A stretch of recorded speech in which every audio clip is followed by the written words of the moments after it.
തിരുവനന്തപുരം ആര്യനാട് ഗ്രാമപഞ്ചായത്തിലെ UDF അംഗം ജീവനൊടുക്കിയതിൽ LDFിനെതിരെ രൂക്ഷ വിമർശനവുമായി കോൺഗ്രസ്. കോട്ടയ്ക്കകം വാർഡ് മെമ്പർ ശ്രീജയാണ് മരിച്ച നിലയിൽ കണ്ടെത്തിയത്. ആസിഡ് കുടിച്ച് ജീവനൊടുക്കിയെന്നാണ് ഉയർന്ന ആരോപണം. പഞ്ചായത്ത് പ്രസിഡന്റ് അടക്കമുള്ള LDF അംഗങ്ങളുടെ അപവാദ പ്രചരണം സഹിക്കാൻ വയ്യാതെയാണ് ശ്രീജ ജീവനൊടുക്കിയതെന്ന് ഭർത്താവ് പറയുന്നു. എൻ്റെ ഭാര്യയെക്കുറിച്ച് അപരാധം പറഞ്ഞ് പ്രസിഡന്റും അവരെ സഹപ്രവർത്തകരും പറഞ്ഞതിൻ്റെ രീതിയിലാണ് ഇവിടെ ആത്മഹത്യ ചെയ്തത്. മനം നൊന്ത് അത് ഇന്നലെ രാത്രി മുതലേ തുടങ്ങിയാണ്. കരച്ചിലും വേണ്ട ഇത് അവർക്ക് റോട്ടി ഇറങ്ങി നടക്കാൻ പറ്റാത്ത രീതി അവർ പറഞ്ഞുണ്ട്. നമുക്ക് ചെറിയൊരു കടബാധ്യതയുണ്ട്.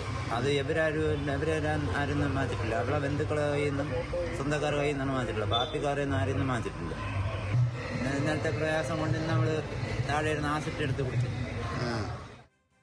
ഇന്നലെ പ്രതിഷേധ യോഗത്തിലും ശ്രീജി LDF അംഗങ്ങൾ വ്യക്തി അധിക്ഷേപം നടത്തിയിരുന്നുവെന്ന് പ്രാദേശിക കോൺഗ്രസ് നേതാക്കൾ പറഞ്ഞു. ആര്യനാട് ഗ്രാമപഞ്ചായത്ത് പ്രസിഡന്റ് അടക്കമുള്ള CPMന്റെ നേതാക്കളുടെ അപവാദ പ്രചരണങ്ങളും ഇന്നലെ നടത്തിയ ഒരു പ്രതിഷേധ യോഗത്തിൽ അവർ നടത്തിയ വ്യക്തിപരമായ പരാമർശങ്ങളും അതിൽ മനംനൊന്താണ് ശ്രീമതി ശ്രീജയ്ക്ക് ആത്മഹത്യ ചെയ്യേണ്ട സാഹചര്യമുണ്ടായിരുന്നു. സ്ത്രീകളെ CPM വേട്ടയാടുകയാണെന്നും ആത്മഹത്യാ പ്രേരണയ്ക്ക് കേസെടുക്കണമെന്നും പ്രതിപക്ഷ നേതാവ് VD സതീശൻ ആവശ്യപ്പെട്ടു. CPM ഈ വേട്ടയാടൽ അവസാനിപ്പിക്കണം. നിങ്ങളെന്താ സാമ്പത്തിക ബാധ്യതയുള്ള ആളുകൾക്കെതിരായിട്ട് നിങ്ങൾ പൊതുയോഗം നടത്തി നിങ്ങളൊരു അധിക്ഷേപിക്കുക? എന്തൊരു പാർട്ടിയാണിത്? എത്രമാത്രം അധപ്പതിച്ചിരിക്കുന്നു. സ്ത്രീകളെ വേട്ടയാടുന്ന പാർട്ടിയായി CPM മാറിയിരിക്കുകയാണ്. ഞങ്ങൾക്കതിൽ ശക്തിയായ പ്രതിഷേധമുണ്ട്. അത് ഉത്തരവാദികളായ ആളുകൾക്കെതിരായി കേസെടുക്കണം.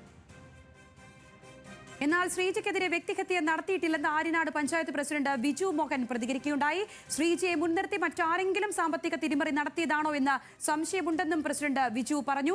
കേസിൽ FIRൽ തിരിമറി നടന്നിട്ടുണ്ടെന്നും ആരോപണങ്ങൾ ഉയരുന്നുണ്ട്. ശ്രീജയുടെ കുടുംബം പറഞ്ഞ പേരുകൾ FIRൽ ചേർത്തിട്ടില്ല എന്നുള്ള ആക്ഷേപവും ഈ മണിക്കൂറിൽ ഉയരുന്നുണ്ട്. കൂടുതൽ വിശദാംശങ്ങൾ ഹാൻസ് ജോണിനോട് ചോദിച്ചറിയാം. ഹാൻസ്, ഇക്കാര്യത്തിൽ വെളിവായി വരുന്ന കാര്യങ്ങൾ എന്തെല്ലാമാണ്? ഒരു അധിക്ഷേപകരമായ പരാമർശങ്ങൾ ഉണ്ടായത് ഒരു ആത്മഹത്യയിലേക്ക് നയിച്ചു എന്നുള്ളതാണ് കുടുംബവും പാർട്ടിയും അടക്കമുള്ളവർ ഈ മണിക്കൂറിൽ പങ്കുവെക്കുന്ന കാര്യം. അത് ഗുരുതരമായ ആരോപണമാണ്. ഇതിൻ്റെ ഒരു നിജസ്ഥിതി എന്താണ് വെളിവാകുന്നത്? മാത്രമല്ല, ഈ മരിച്ച ജീവനൊടുക്കിയ ശ്രീജിയുടെ സംസ്കാരമൊക്കെ എപ്പോഴാണ്? ഇത് സംബന്ധിച്ച് ഈ സമയത്തുണ്ടാകുന്ന ആരോപണ പ്രത്യാരോപണങ്ങൾ എന്തെല്ലാം?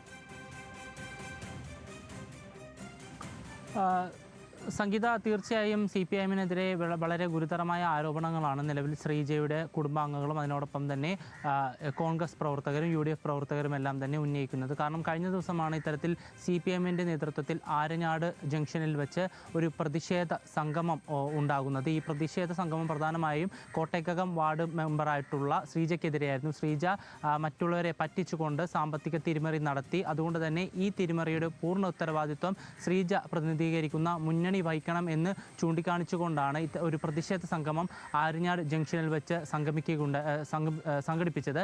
അതിനുശേഷമാണ് ഇന്ന് പുലർച്ചെ ഇത്തരത്തിൽ വീടിനോട് ചേർന്നിട്ടുള്ള പ്രദേശത്ത് ശ്രീജയെ മരിച്ച നിലയിൽ കണ്ടെത്തിയത്. പ്രാഥമികമായി നമുക്ക് ലഭിക്കുന്ന വിവരമനുസരിച്ച് ആസിഡ് കുടിച്ചതാണ് മരണകാരണമെന്നാണ് മനസ്സിലാക്കാൻ കഴിയുന്നത്. പക്ഷേ ആശുപത്രിയിൽ എത്തിച്ചെങ്കിലും ജീവൻ രക്ഷിക്കാനായില്ല. പിന്നീടാണ് കുടുംബവും ഈ ആരോപണവുമായി രംഗത്തെത്തിയത്. ഈ കഴിഞ്ഞ ദിവസമുണ്ടായ CPMന്റെ പ്രതിഷേധം കാരണമാണ്, ആ പ്രതിഷേധം മൂലമുണ്ടായ മനോവിഷമം മൂലമാണ് ശ്രീജ ആത്മഹത്യ ചെയ്തതെന്നാണ് കുടുംബം ആരോപിക്കുന്നത്. അതിനോടൊപ്പം തന്നെ കോൺഗ്രസ് പ്രവർത്തകരും രാഷ്ട്രീയ പ്രവർത്തകരും ഈ ആരോപണം ശരിവെക്കുന്നു. ഈ കോൺഗ്രസ് മണ്ഡലം പ്രസിഡന്റിനെ അടക്കം ഇന്നലെ രാത്രി ശ്രീജ നേരിട്ട് വിളിച്ചുകൊണ്ട് തനിക്ക് വലിയ രീതിയിലുള്ള മനോവിഷമം ഉണ്ടായി എന്നതടക്കമുള്ള കാര്യങ്ങൾ പറഞ്ഞതായാണ് കോൺഗ്രസ് പ്രവർത്തകർ അടക്കം പറയുന്നത്. അതിനോടൊപ്പം തന്നെ ആദ്യ സമയത്ത് ശ്രീജയുടെ കുടുംബാംഗങ്ങൾ പറഞ്ഞ, പ്രധാനമായും ഭർത്താവ് ജയനും മകളും പറഞ്ഞ പല പേരുകളും FIRൽ ഉൾപ്പെടുത്തിയിട്ടില്ല എന്നുള്ളൊരു ആരോപണവും ഉയർന്നു. പ്രധാനമായും ഇവർ പറയുന്നത് 4ഓളം അംഗങ്ങൾക്കെതിരെ ആര്യനാട് പഞ്ചായത്ത് പ്രസിഡന്റായിട്ടുള്ള ബിജു മോഹൻ അടക്കമുള്ള